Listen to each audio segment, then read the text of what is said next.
Bu nima uchun qo'yilgan? Bu bufer qurmasligi uchun. Ana shu lekin ortiqcha keraksiz narsa. Xo'p. Mana bugun azizlar bizga 2020-yilda ishlab chiqarilgan Navarotchini polni full Damas shakilli marhamat bir qator sizlarni tanishtirib chiqaman. Xullas, mashinaga ko'rib turganlaringizdek karmetal diska balonchalar taqilgan. Salonchalar polni ideal holatda.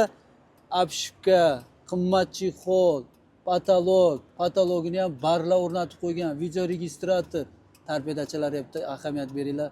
Polni salonchani qora rangga uyg'unlashtirib qora sepib qo'ygan. Tesla magnitofon, Malibu bar, hattoki pedallarigacha nakitkalar taqib qo'yilgan ekan.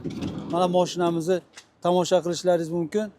Mashinaga birat umuman pulni ekonom qilmasdan pul sarflagan ekanlar. Oyoqlarda parokchalar.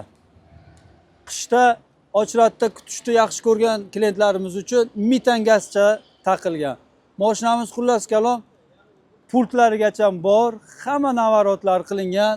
Aytishlari bo'yicha 2 qavat двойной shumkachalargacha qilib qo'yganlar.